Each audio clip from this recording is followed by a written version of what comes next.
Hello and welcome to the Sussex Azure User Group podcast, and happy Christmas and New Year if you're listening to this over the Christmas break. We thought we'd put together a an end of year podcast really to summarize some of our top Azure announcements and product features of the year. So welcome. As ever, I'm joined by Jack. Jack, my regular co-host and buddy. How you doing, Jack? Yeah, I'm good, thank you, Ryan. It's good to finally get this last one out. I think we're all winding down for the Christmas period. What's day today? Tuesday before Christmas, so we're getting this in right before we finish. But looking forward to this. Yeah, exactly. So some of the stuff that we put together, we were having a chat before we pressed the record button about what has 2021 given us in the Azure space. And obviously, some of these announcements that we'll talk about will be infrastructure related, given it's both our backgrounds. But we just thought we'd highlight what was our kind of highs really, and thinking back to some of the previous podcasts that we've done over the year, talking about Ignite and some of the advancements with AVS and AVD and all these kind of things that were happening in the last 20. How many episodes we've done in the last kind of year. So it was, really to talk about the greatest hits really and the best of. We've both got our Christmas jumpers on. I've got a Christmas hat that probably won't work, but it's incredibly long. But yeah, I'll leave that one off. Good fun with that. Yeah, before the background screws up. But let's start with number one on the list, Jack. So we had down the transition from WVD to AVD. I know loads of us are still calling it WVD, just guilty as charged. But what was your kind of main kind of evolution in that space aside from the name change? So I think aside from the name change, and if we focus on like the AVD part of it, right, because obviously there's the whole Windows 365 cloud PC stuff as well that I know that we all want to talk about. But for me, like just some of the features we brought to AVD, right, really matured as a service. So we brought things like start on VM Connect, right, so being able to, like, if you've got personal desktops and they're not powered on, if a user tries to log in, it will boot them for them, right, just simple things like that. And also that's been rolled out now for pooled desktops as well, right, so if the pooled host pool hasn't got any VMs on and somebody tries to connect to it, then it will start one up for them. So that's a really nice feature. Like that combined with auto scale, that was the recent Ignite, wasn't it? Like that's a real step up, right? A lot of people were complaining about the PowerShell based scaling features. Now that it's all tightly integrated into the portal, it's native and it works really well. I think that's a really needed addition there. Absolutely, combine those two features together, right? It helps you with cost optimization and scaling and all those things that are a bit of a pain. And as you say, the Logic app was there and it works, but it's quite complicated to use and get working. That's the thing. And then thinking way back to the beginning of the year, MSIX app attach, right? Something that none of us had ever heard of, ever seen, like not really aware of. Like it was very much a new thing that people who are very advanced in the EUC space were aware of. But now we've got this clever technology where we can effectively package applications in VHDs or other formats and load them into our hosts as and when needed, right? So as a user needs that application, it's loaded and it's there. And almost you can decouple that whole process of building big images with all your applications in that work and actually just have a very basic vanilla image that's secure and does all the things you need to from an OS perspective, and then load those applications in without having to do the sort of image building process and patching process as one big task. That's a real big change in the industry, which I think is now becoming a bit of a default. And presumably this, it doesn't make changes to the registry and things like that. It's completely contained within its own bubble. Right. I guess it's a bit like a phone app in a way. You can just put it on, remove it, and it doesn't make changes to the operating system. So you're not having to re-image like you say, Jack. Exactly right. So those images, those changes are made to the OS when the application is loaded via MSIX, but it's not a lasting impact. Once that application is like demounted or unmounted, it's like it was never there. Like you'd never be able to find it again. And also the clever things like hiding it from certain users and like only certain users can see it. Like really, really nice and really, really slick. And I've done a bit of work with that this year, and that's certainly stood out for me. I suppose in the other terms, like the other cool things that are very recent is the whole AAD stuff. So Azure AD integration for AVD. Gone native, yeah. That was spoken around a load.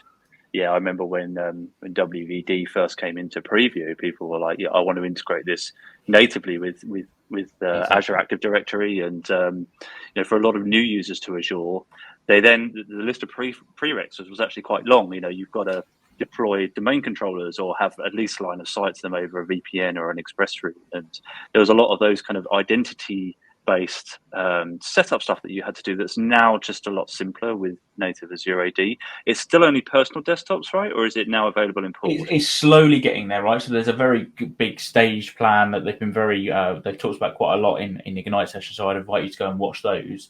But yeah, certainly the end goal is right for pooled desktops and everything. But I think they've literally just announced with the AAD Kerberos stuff that came out like last week or the week before. Yeah. That's now advancing the ability to do it in pooled desktops where you can then access like Azure file shares using Kerberos without having line of sight to a DC. So that's really like the next big hurdle that we're getting over, which I think is now out in preview, which will then enable like the wider use cases to start really accelerating for that pooled scenario. But you're right, personal mainly today, mainly because of accessing profile drives and using FS Logics with Azure files isn't possible. But that Kerberos thing for AAD that's just come out and is now available for WVD, that's really unlocking the next set of milestones for the team. So yeah, one to definitely watch going forward into 2022 as well, I would say. And we'll include a link to the new Kerberos capability in AAD in the show notes as well. One thing that I know that will be close to your heart, Jax, it's networking based, is short path to AVD desktops, right? Do you want to explain Correct. what that is and the capability? Yeah. So short path is really there's two flavors, right? So there's on managed networks and unmanaged networks. And what we mean by managed is sort of express route and stuff like that.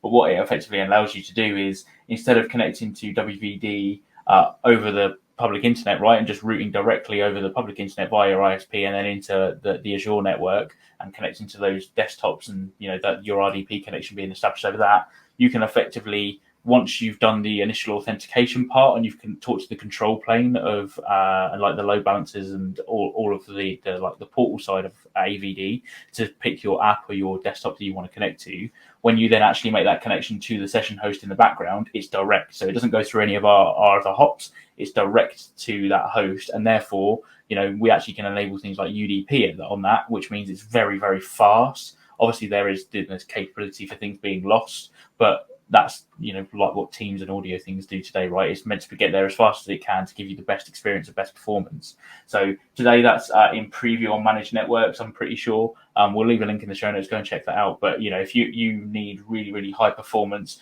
think a lot of the use cases that me and you have worked in, right, like media and telco, where they need really fast connections and low latency between the client connecting to their session host in AVD. This is a great feature for those because it enables so much more to be put up in the cloud without having to worry about the latency of going through, the load balancers and the Azure networks and the ISPs. You're taking out all of that, unaware and like non-guaranteed stuff, and you can sort of get a more consistent connection path straight to your session host. Not for everybody. I wouldn't suggest it's something you should do by default, but certainly something that for some of the more niche use cases where you need that lower latency, it's definitely worthwhile to go and investigate. And I know there's lots of plans for that rolling out further in the future. Absolutely. And then lastly, in kind of the VDI space was the announcement of Windows 365 Cloud PC. So that was the first Ignite this year, right?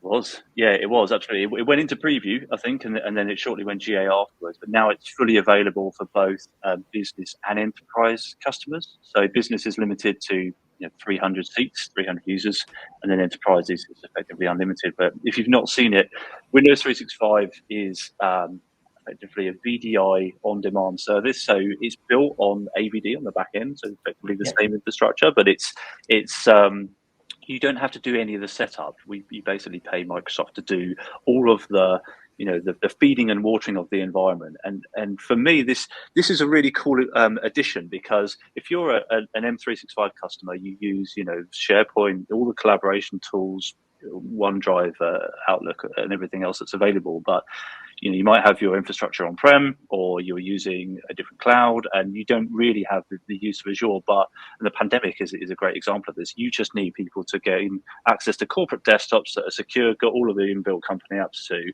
but you might not have the skills all the time to look after an AVD environment. You can effectively just license users for Cloud PC. A desktop is built and provisioned for them, It's only personal desktops at the moment, but you just pay a license fee rather than the infrastructure consumption costs of AVD in Azure. So commercially, it's easier to to forecast and plan. It's for some of my customers, they've been interested in this for contractors and things like that, because they know it's going to be a fixed cost per month to give those users a desktop. They don't have to send them, an expensive laptop. They can use BYOD to access a corporate desktop, and it's going to cost a nominal amount a month. So yeah, it's an interesting one. And to begin with, if I'm honest, there was a bit of confusion around, well, why would you use this instead of AVD? But for me, it's that ease of setup. You don't really need any Azure skills to set it up. And it's actually evolving quite quickly. So what I was going to do quickly was just talking about the what you need to do to provision Cloud PC and what it is. So if I just quickly go to a browser window, we'll include links to the documentation. But basically, what it talks about is you need to create a network connection to your on-premise or wherever you want your users to connect to. Presumably, if you just need them to have a desktop with some applications baked in that don't need to connect to anything, just the internet, you maybe could get away with not doing this. But say you've got an on-premise network that, or even a network in Azure they need to use, you've got to provision a VNet for these desktops to sit in. You've also got to provision identity as well. So it's you basically need a domain controller for these desktops to connect to. So you could either build a domain controller in Azure or provision the VNet that your hosts are going to sit in with a VPN connection or express route to a domain controller on-prem or wherever it is. And there's also a really handy 365 planning guide. So it will talk about things that you need to think about. Where are you going to provision these desktops? Where are these users going to be physically located? So going back to what Jack spoke about before in terms of reducing the hops or the distance between the desktops and where the users are based. If you've got a bunch of contractors or a call center or something like that in a different region, you probably want to spin up the desktops as close to them. So you've got to think about that as well. The first objective is around what apps and data do they need to access? What are they connecting to and what are they consuming? Management. So you can manage it with Endpoint Manager, which was previously Intune, to do policy and deploy apps if you want to as well. And then think about access methods as well. So are they going to be connecting via a thin client or even a mobile device using the iOS or Android IDP app, a Windows machine, a Mac, or just through a browser? So think about how they're going to be connecting to it, and you can set it up. And then obviously which license you're going to assign. So the licenses are tiered in terms of what the resources are. So there'll be a cheaper cost for a machine size of say 2 CPUs and 8 gig of memory per desktop, or you can give them a huge amount of memory and an extra a high powered GPU if they're going to be doing some very graphical or media intensive workflows as well. So this is a good guide to really kind of review if you're thinking about using this. We'll leave some links as well to what the costs are for this, but yeah, for me, this was an interesting addition, and actually allows VDI to the masses for customers that aren't already consuming Azure for their infrastructure needs. Yeah, absolutely. I think it certainly takes away, as you say, that whole feeding, watering management. If you've not got the skill set or the time or whatever else to do the whole Azure infrastructure deployment to build an AVD environment, then and as you say, you just need some desktops that are going to give you very vanilla, with some apps installed and get you going for lighter use cases, or even some more of the complex use cases, right? If you don't have a lot of dependencies on premise applications and stuff like that, this is a great thing. And I think the costing model is fantastic in terms of its, pay for it's just like another M365 license, right? You pay for the license and the size of the VM, and it's all baked in, and you just pay that license fee, and that's it. It's yours. And it's all provisioned through the M365 portal as well, so it's kind of separate to Azure. I know we're an Azure user group, but there is Azure elements to it. But yeah, I think you're right. It's that fixed cost, that predictability. If you build an AVD environment for 300 people, it's quite hard to analyze really what cost per user that's really going to be. It's easy if they've all got the same needs and they're the same VM size and exactly the same use. But if you've got users that are using NV VMs and other users that are using D series VMs, you have to actually do quite a lot of analysis to see what per user that cost is. So if I'm honest, AVD is cheaper to run, but then it doesn't take into account the manpower and the administration and the people that need to feed and water that environment. Obviously comes at a cost as well. So Cloud PC, so Windows 365 Cloud It's a PC good is balance, aiming right? to encompass all of that. Yeah. Exactly, is it? And I think you make a really good point there. It's around that balance of skill sets and the things that maybe not associated cost with, but you should. And if you really balance them up, they probably come out about level. I'm sure our teams behind the scenes have spent a good amount of time working out what the appropriate cost for these things to really value them up. So yeah, it's those hidden costs that we potentially, for the likes of me and you to feed and water it, they don't anticipate and don't add to the costing calculations, which actually, cost a considerable amount of money to feed and water and operate, right? And, the weekends of patching and all that stuff, it all wraps up at the end. Yeah. So, yeah, really nice to see. And I'm sure that there's a big plans for that in the future, going forward into 2022 and doing even more in that, especially with the features that, as you say, it's built on AVD, right? So as AVD gets new features, I'm sure these are going to roll into Windows 365 as well to help you out. Yeah, exactly. And then that native Azure AD capability as well. I presume that's coming to Cloud PC. I know they're starting stuff in there already. So yeah, I know that I've seen some blog posts and stuff. So yeah, it's on its way. So there we go. So that's we said we'd rattle through these in 5 minutes per item, but we're already breaking our own rules as per normal. But so yeah, that's number one. So AVD Win 365 Cloud PC capabilities. Number two we had on the list was AVS. Now, a couple of months back, Jack and I did a podcast with Dennis from our advanced migrations team on AVS and some of the new capabilities. If you haven't seen it, we'll leave a link in the show notes as well. But AVS, as your VMware solution, has really exploded in the last year. The advancements of what it is and the regions it's available has really moved quickly compared to the Cloud Simple offering we had before. But I'm seeing customers move to this wholesale at the moment, Jack, and I've worked with a few partners that have said to me, in cost analysis that they're doing, that it can be like for like to Azure native in some scenarios if there's a lot of administration that needs to be done on feeding and watering environment and ease of transformation. We spoke about data center evacuation if you need to get out of a facility very quickly, how AVS is great for that. But don't know what you're seeing, Jack, but I'm seeing a lot of interest in this space. So certainly a lot of uptake and a lot of interest in it. And I think for similar use cases, I think the other one that I see a lot of is the time to upskill people and learn Azure, right? Like, as you say, data center exit, like you need to be able to feed and water it once you've got to Azure. So if you've not got Azure skills in-house, and that's another thing that's, you need to do training as part of that data center migration plan. That's another thing to add to your timeline. Whereas actually, if you can do that first hop and just get into Azure, get out of your data center, and it's all familiar, it's all the same things that you're using today in VMware, great. Like, you've just taken that chunk of time out of your migration plan. And then you're obviously already there, so then you can start dabbling in some of the more, Microsoft services like, SQL Managed Instance or Azure SQL or storage or all of these things that exist within Azure that you can start then integrating because you're right next to that stuff. So it's very easy to start playing with. It definitely helps with modernization. It makes that modernization journey a lot easier. And actually, one of the big draws is unsupported OS. We do have customers that are still running Server 2003 or, CentOS 5 and all these things that you can't natively run in Azure, but there'll be a business reason why things are still running on that platform. It might be the application that they're sitting on them can't run on anything newer. I mean, then there may be the strategy that thing gets deprecated in a year's time, but for that year, they still need to get out of the data center. What do you do with it? So moving it to AVS is a way that, it's supported in AVS.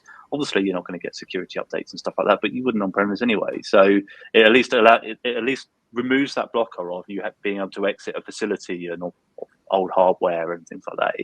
It's helping the modernization plan is the way that I see it. Yeah, absolutely. And I think, so many advancements in this area, right, with AVS in terms of how quickly it's, as you say, rolled out into multiple regions. It's generally available like in a lot of regions now and rolling out into more. I think the investments in advancing technology as well, like we saw placement groups come out this week as, in preview, I think, or in GA, but it was an announcement this week.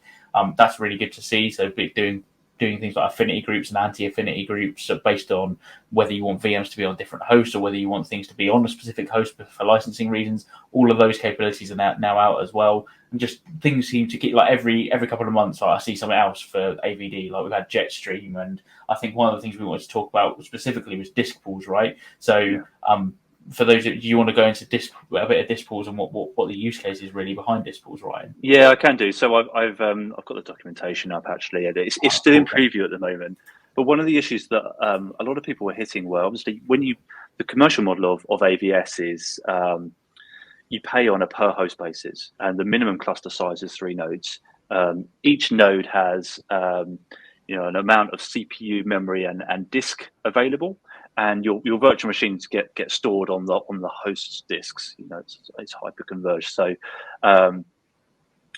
there are quickly situations where you may have a bunch of VMs that have a very big requirement on disk in terms of capacity. They might have some very large disks attached to them on premise, but their CPU and compute needs are very low. So you end up getting in this situation where you've got your cluster is underutilized in CPU and memory, but the disk capacity is completely used up, and then people will then having to add additional nodes to the cluster just to get more disk space available when they don't need to scale up in CPU and RAM. So what disk pools do is allow you to effectively attach additional storage to a VMware cluster in Azure without having to scale out the nodes. And what it does is effectively you build something called, which is basically a pseudo iSCSI controller, which is a VM.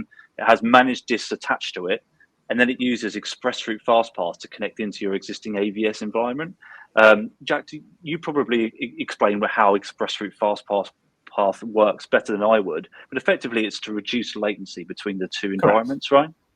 Yeah, so effectively for FastPath, so ExpressRoute is ExpressRoute, right? But FastPath is just a feature that basically cuts out the hop through the ExpressRoute gateway in the VNet. So where you've got that hub VNet there and you've got the gateway is still used to exchange routes between both sides, so like the AVS side and your side via BGP. But once those routes are advertised and plumbed into all the behind the scene in the VNet, so that things know where to go, what FastPath enables is actually you know where you need to go, so don't go via me, like literally skip the gateway as a hop and therefore go directly to the service, and therefore reducing the hop, reducing latency. And for things like iSCSI, obviously, that is absolutely required, right? We need that to be as smaller latency as possible. Exactly. Yeah, so for me that was a really, really cool feature to be added. And it really helps people save cost by, these nodes are quite expensive, so you've got to make sure that you get the maximum value out of them, in terms of the CPU and memory usage. So being able to add a bit of ad hoc additional storage to your cluster, it's a great benefit.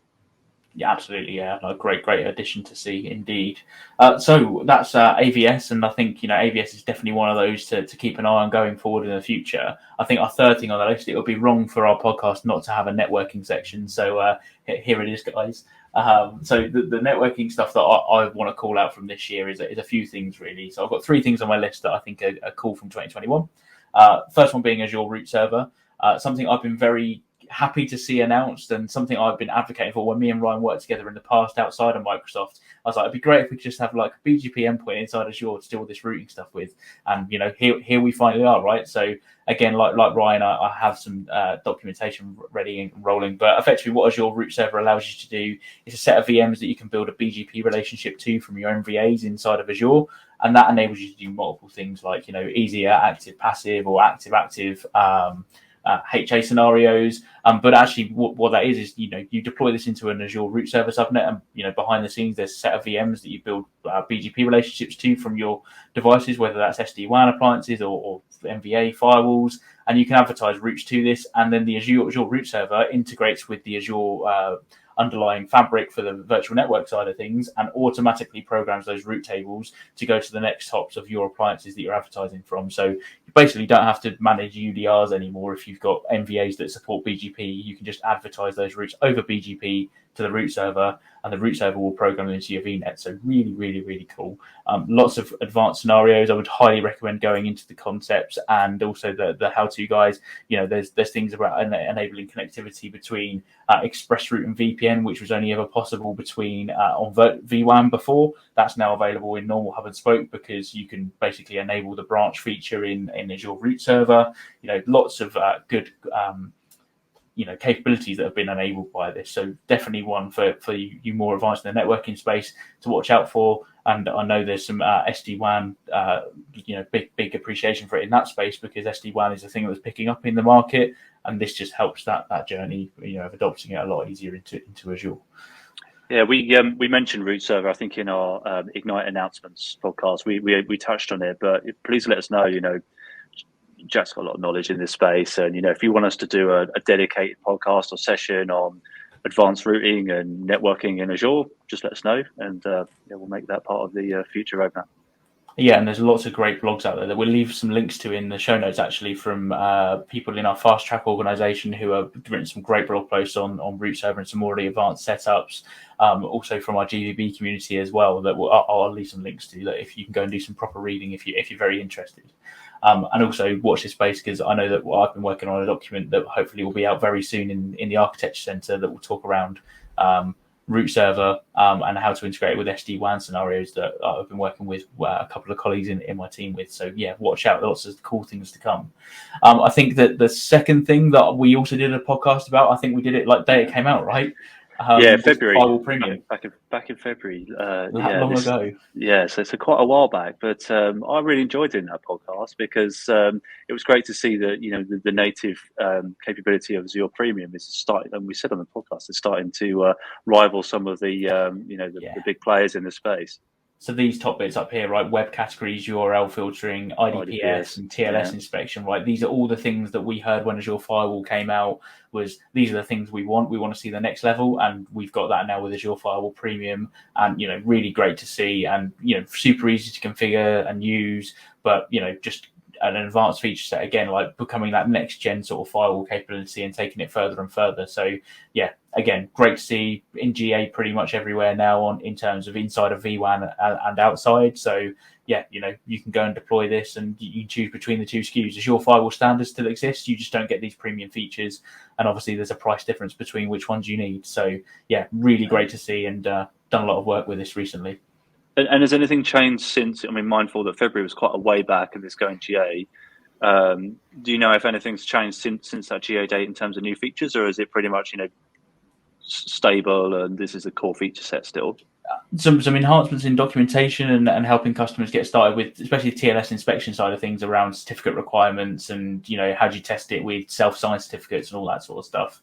There's been lots of stuff there. I think a lot of other improvements inside of Azure Firewall has been like around the rule base, and in terms of making sure that you can have larger rule bases and it's easier to apply and faster to take effect and all that sort of stuff. And there's been lots of stuff around the logging side of things to make sure that what you see reflected in the rule base is actually shown in the logs, like what's been hit, what hasn't, what rule base is most popular, all that sort of stuff. So I think they've got premium out the door. There's been lots of great advancements, and that's unblocked a lot of customers that they want to see. But then it's more around like just general features and around Azure Firewall in general, like the logging side, diagnostics, monitoring workbooks, just general enhancements to make the whole experience better around Azure Firewall in the recent months. So yeah, basically not a great deal has changed, but lots of good improvements to just push it even further up. Effectively stopping all the niggling pain points that people have noticed over the last few sort of years of Azure Firewall, and really getting them nailed off. So yeah, really great to see. I know the web categories and URL filtering is superb for things like AVD deployments and all the stuff that we've just been talking around, because it just makes it so easy to use. So they've been adding those in as new services we can go live then. Exactly that. So yeah, that's really it. And then I think my final one, keeping it really short, sharp and sweet, this was from Ignite recently, so Gateway Load Balancer, and again really helping in that NVA scenario, so where you don't want to manage things like UDR and a typical thing, you put two NVAs in Azure to add to your firewalls, you then have to worry about root symmetry and things going back to the right node, and load balancers. Obviously if you've got the load balancer sandwich where you've got an external load balancer and an internal load balancer, they don't know which ones come in. So you could have a packet that comes in from the internet, hits the external load balancer and goes to NVA1, and then it goes to the VM and does its thing, and then that VM sends its return packet back, and the internal load balancer goes, oh, send that to NVA2, and therefore it will get dropped because they're not symmetric. So then you're in cases where you're doing like source natting on the inbound flow, which a lot of people don't like to do because you lose like source IP addresses and all those sort of things. Gateway load balancer really changes the game in this world, along with root server. Root server is another thing that you can use in that scenario as well, depending on your application use case. But what you can do here is you can effectively, on a public IP address or on a like a load balancer with a public IP address, you can effectively chain it to another gateway load balancer which has all your MVAs behind the scenes. So you don't have to manage any UDRs or any natting or anything like that. Basically, when that flow hits the public IP address of, say, like your customer application, like we've got shown here in the diagram, the traffic that's unfiltered is passed behind the scenes by the platform to the gateway load balancer and therefore one of your MVAs. The NVA does its thing, say yes, no, whatever you want to do to that packet, and then passes it back to the original load balancer and then to the application, whether it's been allowed or denied. But there's nothing for you to do from a UDR perspective. But it's really important to understand this is chaining of load balancers. So it has to be from a public IP address that you then chain to a load balancer. So some very advanced use cases and lots of pain points. I think the other really important thing behind the scenes is it uses VXLAN to keep symmetry. So you don't have to worry about which node it goes back to because there's VXLAN going on behind the scenes that helps it. So there are some requirements of the MVAs. And again, we'll leave links to this on how to configure it. But this has unblocked a lot of more of those advanced use case scenarios with networking and a lot of pain points, especially around HA that we've heard in the past. So another great thing to see in the networking space. And again, if you want to see a more in-depth dive into this, let us know, and we'll be happy to put one of those together. Awesome. So that was 3, right? We've gone that was 3. AVD, AVS, networking enhancements. Number 4, we both agree we should talk about Azure Arc, right? So Arc's been around for a couple of years now. Yeah, sure. But it's had a load of key enhancements in the last 6 months that have gone live. So back to AVS, it's now you can now Arc enable your AVS cluster. Correct. It's in private preview. I think it's gated, so you need to fill out a form and get onto the preview. But I've got the link to the doc right here. So let me just show that right now. So as you can see, there's this form here to fill out, and you can sign up to get notified and get onto the preview. But effectively, what it allows you to do is install something called an Arc resource bridge into your VMware cluster that then basically makes that VMware vSphere cluster integrate with Azure Arc. So you can roll out the agents at scale en masse to all of your VMs to Azure. So you haven't got to do one by one or create scripts or do any group policy or anything like that. It doesn't matter because it's done at the VMware level. So you can just roll out agents out at mass. And it's AVS VM aware, isn't it? So it knows of the VMs that are running in the vSphere cluster. Correct, right? So you can do things like starting and stopping the VMs or resizing their CPU and memory and that sort of stuff, all from the Azure control plane, but to those VMware VMs, which is really, really cool. And I think one of the other things, you can deploy an ARM template to Azure that builds a VMware VM on premise from an Arc-enabled vSphere cluster. That's a point that I missed, actually, isn't it? So you can do this for on-prem as well as AVS. Correct, yeah, and I think that the more the use cases that on-prem stuff as well, right? We know customers have got VMware everywhere in their environments, and this is really going to help them. The developers, I think, is a good angle, as this article calls out, right? Your developers can get used to one language, like using Bicep and ARM templates to develop and write their infrastructure, but then they can deploy it anywhere. They don't really need to know where it's being deployed to. They just say, hey, target this to the on-prem VMware cluster as a location inside of Arc, and it will go and do it. You haven't got to worry about going to orchestrate that. You haven't got to go and write code that targets your on-prem directly. You can use Azure as that central front door, central control point, security, governance points. Your security team are really happy because it's all controlled via RBAC and all those good things.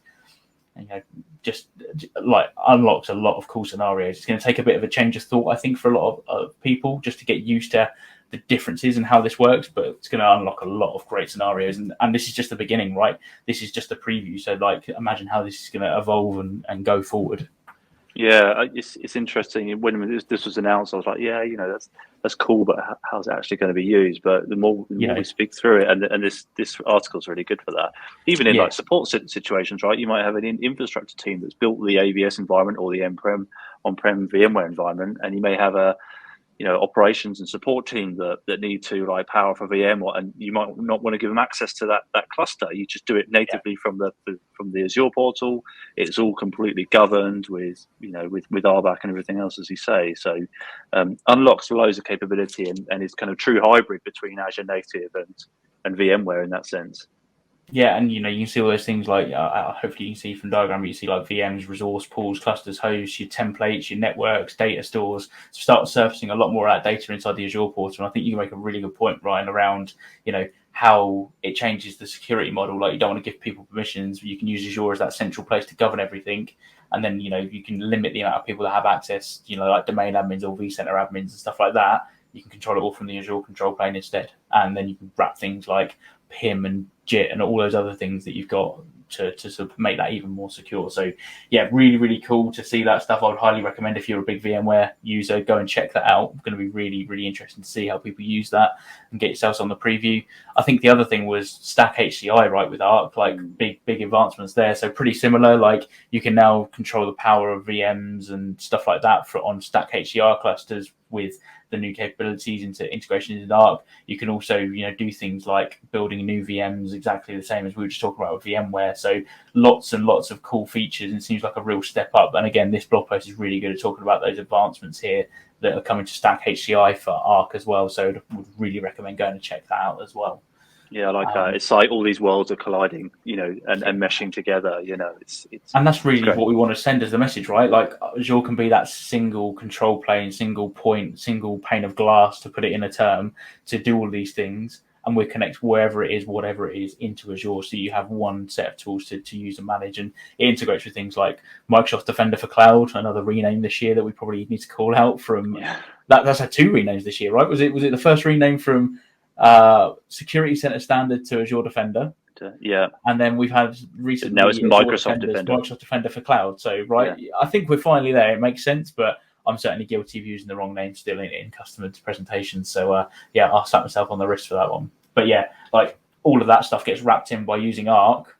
You can then wrap on those things additionally as well, just because there are additional Azure services that give you that one tool to control your security posture and see your how compliant you are against regulatory compliance standards and all those things from a single pane of glass across any cloud, any on-premise location, whatever. We're just projecting all those resources into Azure to help you effectively do that at scale.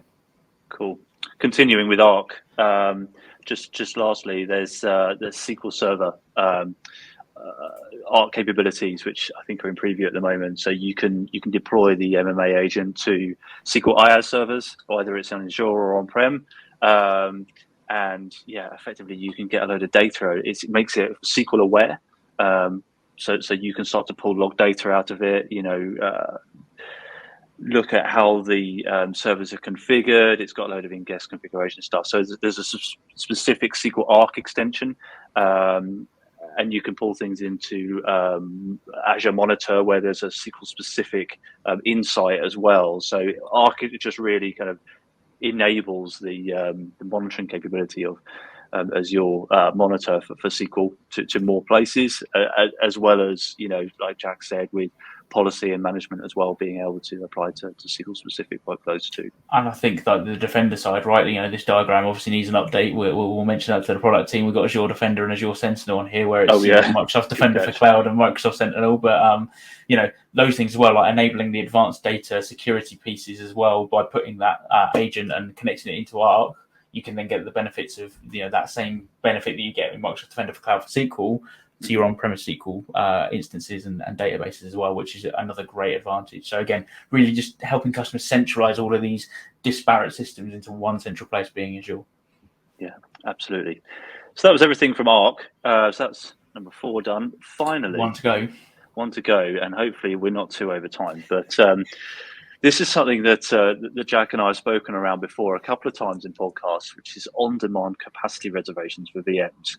Now, before the podcast, we were like, okay, well, all the documentation's been released now. How do these work? So we were doing a little bit of swatting up before, and actually, it's actually quite a complex beast, isn't it, Jack? In terms of It can not be. in terms of the concept, right? So, in case you didn't know, and in case you missed it in a previous podcast, on-demand capacity reservations is basically if you've got mission critical workloads that are running within a subscription, and you want to be able to scale out or be able to power on additional workloads.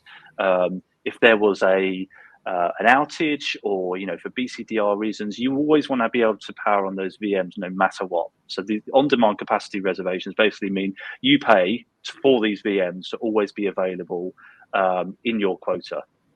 Now, actually, that's a segue that we got onto earlier. Was what is quota? Because I think this is commonly misunderstood. Is that quota is not resource that's dedicated to you. It's kind of like your pseudo credit limit within Azure subscription to say you can power on. Exactly. So you can power on 20 or 50 D2 sized VMs within your subscription. That's your limit. You can request to raise it, but it doesn't mean that it's guaranteed, right, Jack? Correct. Absolutely. Like, it's not guaranteed. That's the key point to take away. So on-demand capacity reservations is effectively you can ensure that out of your 20 D2 size VMs that you've got in your quota, you could effectively pay for those to be available to you all the time, regardless of what's happening with as your platform changes or whatever, or things within. You might have a team that have access to that subscription that will always, that are using the same size VMs as well. You always want them to be available. The documentation is actually really good for this, and it helped us understand this a bit more. So it's still in preview, but basically, and actually, we may end up doing a dedicated podcast to this because it's a bigger topic than we kind of realise. But effectively, there's a lot of limits. And it's priced in what you would spend on the VM. So in the example that I said, a D2 size VM, if you wanted 5 capacity reservations for that D2 size VM, you effectively pay the same cost as what the VM would be running. It just means that if you wanted to scale out to that additional 5 instances in your application or web farm or whatever it is, it will always be available. But that's how it's built. It talks about the difference between what capacity reservations are and reserved instances. Interestingly, you can apply a reserved instance to a capacity reservation if you need it to be around for 1 or 3 years. That's something that we didn't know about. And then it just basically talks about the life cycle, how they get allocated. If you power on a VM, you can choose whether it uses the capacity reservation or doesn't. And there's a lot to kind of go through in this. So I'd recommend taking a look through this. Some of my media customers, would look at using this for, edit platforms where, like take for example the NV series of virtual machines. There's a finite amount of those available due to the back end, right? They're GPU based. There's going to be less NV quotas than D series VMs. So you might say, well, I always want a minimum of 5 available in this subscription where I do things like cloud editing or transcoding or whatever you use those VMs for. You can always ensure that you have that available within those subscriptions. So it talks about a lot of different scenarios, a lot of examples in here. If an RI was applied to it, how that gets used up. So and the FAQ is really good as well, actually. About whether you'd get charged twice if you had a running VM and then you used a capacity reservation, would you still be paying for 2? The answer is no in that scenario, but it's quite good to understand if you're thinking about using this. Yeah, I'd strongly recommend a read of these documentation and all the scenarios. It's fantastic to see that it's that detailed from the start. It's great to see, and I think key points that it's still in preview, right? But the documentation is so fast. Exactly. And I think one of the key points for this is that it's basically guaranteeing, like, if you have that mission critical application, right, where you have a DR requirement where you absolutely cannot risk that you can't get the allocation of a VM in an Azure region when you need it. This is what capacity reservations are for. They are basically saying, hey, we'll give you that. We'll guarantee you can have that VM when you need it, whether you want to power it on all the time or whether it's just, as and when you need it and you do that DR failover process. But you are going to have to pay for it, right? You're going to have to, because we're basically taking that compute away from other people that potentially pay for it and use it ad hoc. So what we're saying is, if you want it, great, you can have it, but you need to pay for it. But we're not going to charge you twice for the VM. And then we also let you do the nice thing of, well, if you need that say for, I don't know, a year or 3 years, you can put an RI on top of it and reduce the price of that capacity reservation, whether it's used or unused, because you've effectively put an RI on top of it for the same SKU size. So you need to match up the SKU and the region and those things. But as long as it's in scope of the reserved instance, it will still apply and reduce the price. I think the other key point to call out with capacity reservations as well is they're not 1 or 3 year fixed terms like we have with reserved instances. They are as long or as short as you need them to be, right? So you can have it for like 3 days, 2 months, whatever. Yeah. There's no real limits to how long you create them, but you'll pay for the price, the same price as the VM on all the time at normal pay-as-you-go rate for the duration you have that capacity reservation. Whether the capacity reservation is used, being that a VM is booted out of that and running out of that capacity reservation, or not, because you're effectively taking that capacity out of the cloud. That's a really good point. I mean, a scenario that could be that, say you run like an e-commerce site or something like that, and it's a Black Friday, or you're expecting the environment to be hammered for a period of time. So let's say like a sale event happens, you could buy capacity reservations to scale out that web farm to twice the amount, and you know that you'll be able to do it for that period of time, and then you just delete them after the 5 days of the sale event when the load drops down. So correct, and you make a really good point on that as well. Like, you don't actually need to have it all the time, and like, it might be that might not be a scenario where you'd want to put a reserved instance behind it, but actually what you're doing there is you're guaranteeing the scale. But also the really key point, to link it back to what you said at the beginning, is you still need to have the quota available in your subscription, right? So if you've only got quota for 20 D2 VMs and you now need 30, but your subscription quota only allows you for 20, you need to go and raise a support request to get that quota increased. Now, most of the time, that's just an automated thing. It'll take a couple of hours and it's done, and then you can buy the capacity reservations. But it's called out there, right? You need quota as you would to create this VM. So capacity reservations doesn't bypass that quota process. If you need your credit limit increased, you need to go and get that done in terms of quota. Interestingly, it says availability sets on support at the moment. Presumably, that's something that's coming in the future. But absolutely, it's not at the moment. Just think of the way. So when you create the VM, you basically say use this capacity reservation. That's just not available today. We haven't done the work's being done there in the background to enable that feature, but not today. But will definitely come. Yeah. So I think that's it, right? Yeah, it's been quite a year of updates, and obviously we've only really focused on the infrastructure side, particularly around data center modernization, monitoring, governance, VDI, and whatnot. But there's a bunch of announcements in the AI space, in the data space, Power Platform, everything else that we will have missed as part of this. But yeah, we hope you found at least our insight useful. And just let us know, interact with us. Let us know what you thought your top 5 were of the year, and whether you wanted to add anything to what we put in there. It'd be great to start a conversation around this. Absolutely, and I think just to reiterate again, we'll be back in 2022. We'll hopefully be able to get back to some in-person meets. Let's all cross our fingers. Definitely on mine and Ryan's radar to get back in person as soon as possible and get to meet some of you face to face again. But if not, and things don't allow that, we'll certainly carry on with the remote stuff that we've been doing, and we're obviously enable that hybrid world where even if you can't make it, we'll make sure that we're presenting it or recording it and putting it up for everybody to be available to watch. Whether that's live from the beginning or not, we'll see. We'll just see what allows. But yeah, we'll be back in 2022. I think speak on behalf of we wish you all a great Christmas and holiday season and a new year.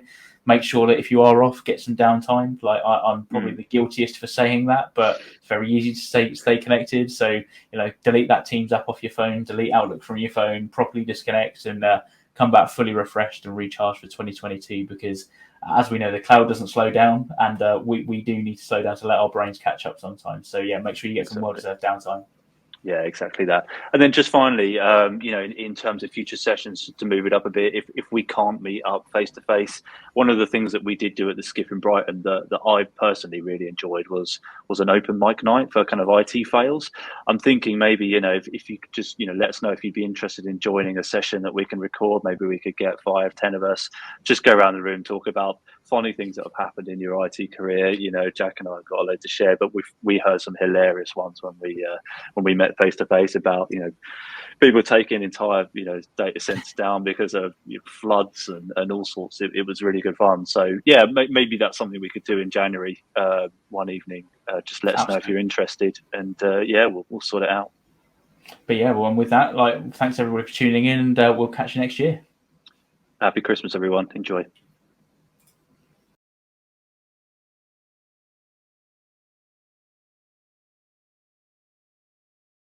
Some of our top Azure announcements and product features of the year. So yeah, welcome. As always, I'm hang on. We'll cut that bit.